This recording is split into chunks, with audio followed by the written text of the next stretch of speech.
여러분 안녕하세요, 우롱자입니다. 요즘 언론을 보면은 한쪽에서 막 이런 난리가 났다 오른다는 얘기가 나오고 한쪽에선 몇 억이 떨어졌다 그러고 이게 어느 장단에 맞춰서 춤을 춰야 될지 모르겠는데 사실 저는 꾸준히 말씀드렸지만 지금 시장은 그냥 원래 가던 대로 가고 있거든요. 그러면 이제 총선 다가오잖아요. 총선 다가오고 메가시티에 메가리전에 정말 별의별 이슈가 다 나왔고 이제 시작이죠. 더 나올 것인데 이런 상황에서 지금 발표한 택지 11월 달에 원래 택지 발표하기로 했었고 이번에 발표했고 제가 봐도 구리 여기 좀 괜찮거든요. 그리고 오산도 있는데 기사가 나왔어요. 요거를 우리가 좀 어떻게 해석하는 게 맞을지 그리고 총선 전후로 이걸 우리가 시장에 어떻게 적용하는 게 맞을지에 대해서 말씀드리고 싶어서 영상을 켰습니다. 그냥 넘어가기에는 제가 나가서 확인을 해보니까 좀 짚고 넘어갈 점들이 있고 제가 느낀 바가 있거든요. 좀 전달해드리고 싶어요. 같이 한번 보시죠. 시청하시기 전에 구독하기, 좋아요, 멤버십 부탁드리고요. 멤버십은 매주 토요일 라이브를 진행하고 있습니다. 발표 나자마자 집도 안 보고 계약, 오산에 일산 맘먹는 신도시 생긴다. 뭐 그러면 3기 신도시는 뭐 더 큰데요. 뭐 2기 신도시에 예전에 보금자리 있었고 택지는 계속 만들고 한국은 정말 아파트 공화국으로 가고 있죠. 몇몇 분들이 저를 오해하시는 게 아파트에 미친놈인 줄 아시는데 저는 돈에 미친 사람이에요. 아파트가 돈이 되니까 생각을 하는 거지 제가 정말 아닌 막말로 뒤로 제끼고 보는 투자 상품이 되게 많아요. 특히 제가 돈을 못 벌었거나 리스크가 과도하게 느낀 거. 근데 아파트 계속 짓는 거 보면은 아파트에 수요가 있다는 걸 느끼셔야 되고 뭔가 택지를 팔아먹을 때 아파트를 많이 짓게 해주면 건설사가 많이 좋아합니다. 보면 이런 기사가 하나가 아니고요. 요것도 있어요. 요런 거 꽤 있거든요. 5천만 원 올려서 내놓을게요. 중개업소 전화 통해 불났다. 현장을 가보시면요. 반응은 분명히 있어요. 미리 가지고 있는 분들 많고요. 그리고 이번 건은 매수로 이어지고 있습니다. 보면은 이 오산이나 그리고 구리나 뭐 화성이나 지금 이미 매수를 고려하고 있던 분들이 계시거든요. 매수세가 없던 곳들 그리고 급매가 남은 곳들은 상관이 없어요. 그러니까 예를 들어서 몇몇 지역들은 제가 구체적으로 언급은 안 할게요. 기분이 많이 나쁘실 테니까. 몇몇 지역들은 급매가 팔린 다음에 급매가 다시 나오고 있어요. 그 급매가 늘어서 빠지는 지역도 있어요. 이대로 거래량이 계속 줄잖아요. 그러면 그 지역들은 약간 하락하는 거래도 나올 수가 있습니다만 여기 오산이나 여기 지금 몇몇 지역들은 호가가 올라가고 있는 곳인데요. 문제는 여기가 지금 이것 때문에 매수를 몇 건만 해버리면은 가격이 올라가 버리거든요. 저는 조금은 가격이 올라갈 것 같아요. 현장 가보니까 저도 의외예요. 왜냐면 택지 발표를 한 건데 물론 택지 발표와 플러스 알파로 호재를 더 보시는 거지만 사람들이 어느 정도 기대를 가지고 매수를 알아보다가 이번에 매수를 하더라. 요거를 좀 확인을 했습니다. 이게 계속 이어질지는 봐야 되고 어쨌건 기존의 매도인들의 심리가 올라가면서 급매가 나간 다음에 또 급매를 내보내는 현상은 좀 더뎌졌는데 여기 오산을 나가보셔도 오산이 좀 퍼져 있잖아요. 오른쪽 아래로 가보시면은 급매가 계속 나오는 단지가 따로 있고 택지에 붙어있던 새 아파트 자시에게에서 좀 회복하는 수요가 남아있던 곳들은 매도인들은 조금 더 단단해지고 매수인들은 약간은 반응을 하고 있다고 보는 게 맞는 것 같은데 사실 나가보시면은 누구나 예측했겠지만 여기 아파트가 문제가 아니고요. 토지가 진짜 반응을 하고 있어요. 일대 토지 가격이 매물이 드러나고 호가를 올리고 있고 알아보시는 분들이 많이 늘어나고 있습니다. 땅이 아무래도 개발했을 때 굉장히 크게 반응을 하잖아요. 그래서 요거는 그 정도까지 이제 우리가 생각을 하면 되는데 문제는 요거예요. 사실 일어난 건 일어난 거고 저건 이미 진행 중이기 때문에 시간이 지나서 제가 이슈가 나오면 또 다루면 되는데 여기 이제 노두강 집값 하락, 수도권 정치 이슈 확산 집값 떠받칠까라는 생각을 했을 때 만약에 지금 정부가 총선이 다가오기 때문에 집주인들이 아무래도 현재 여당에 대해서 원래 들으면 진보가 있고 보수가 있거나 좌파나 우파가 있으면은 아파트 가격, 집주인, 오너십 소사이티를 얘기하는 거는 아무래도 보수랑 이제 우파 요쪽 정당이잖아요. 그러면 아무튼 지금 뭐 복잡하긴 합니다만 현재 여당은 집주인들을 위해 주는 게 맞다라는 게 어떻게 보면 일반적인 관념이거든요. 근데 아무튼 안 챙겨주더라도 최소한 집주인들이 등을 돌리면 안 된단 말이에요. 집값을 좀 챙기는 게 역사적으로 패턴인데 만약에 지금 이런 것들이 특히 여러분 메가시티 보세요. 지금 메가시티는 아직 안 났는데 서울 편입, 서울이 커진다. 이거 정치적으로 이미 효과가 나오고 있거든요. 사람들은 집값이 오르는 걸 원하는 사람들이 있단 말이에요.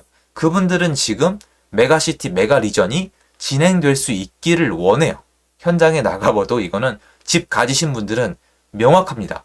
여러분 재미삼아서 김포 나가서 집주인들 실제로 집을 가지신 분, 그분들에게 김포 서울 편입 원하냐고 물어볼 필요도 없어요, 진짜로. 무슨 주민투표 이게 아니라 제가 물어봤을 땐 100%예요, 100%.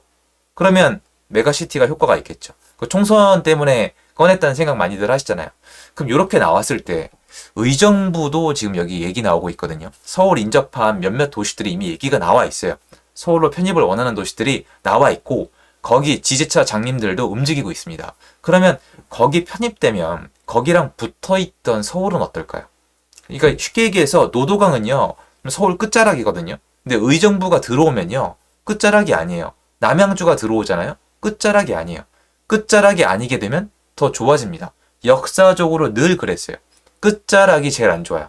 대표적인 데가 놀랍게도 강동구죠. 강동구 오른쪽에 미사가 들어온 다음에 강동구가 더 주목을 받았죠. 왜? 미사로 가는 호재는 강동구를 다 거쳐서 가야 되는데 모든 사업성이 올라가 버리니까요. 얘네도 마찬가지인데 만약에 메가시티 같이 아니면 2기 신도시 같이 인근 도시에 활력을 줄 수 있는 호재가 계속 나온다면은 부동산 시세는 변할 수가 있겠죠. 물론 이건 제가 판단하기 되게 어려운데 과연 현재 정부가 이런 식으로 부동산에 약간 집주인들의 민심 달래기 또는 그걸 넘어서 뭔가 기대심을 자극할 수 있는 것을 계속 내보낸다면은 사람들이 그 기조를 생각을 해버린다면은 매수세가 이어질 수는 있어요. 많이는 어려워요. 매수세가 많이 나오기엔 여전히 규제가 너무 많고 뭔가 금리라던가 사람들이 너무 부담감을 많이 가지고 있고 이게 또 한쪽으로는 가계대출은 쪼이고 있거든요. 그러니까 뭔가 대출이나 돈이 도는 거, 가계대출이란 이슈는 쪼이는 동시에 부동산에는 계속 기대심리를 주고 있거든요. 기대심리도 공통적으로 여당이 이겨야지 진행이 가능하다. 약간 이런 테마가 없지 않아 있어요. 그래서 좀 우리가 계산을 해봐야 되는 게 지금 매수세가 되게 없어요. 거래량을 보면 매수가 되게 없는데 이런 식의 호재 때문에 만약에 거래로 이어진다면은 첫 번째로 어떤 효과가 있냐면은 여기가 노도강이 지금 급매가 나간 다음에 다시 나오거든요. 그게 일단 중단될 수 있어요. 그리고 두 번째로 호가가 올라갈 수 있어요. 노도강이 지금 제일 큰 문제가 호가가 안 올라가요.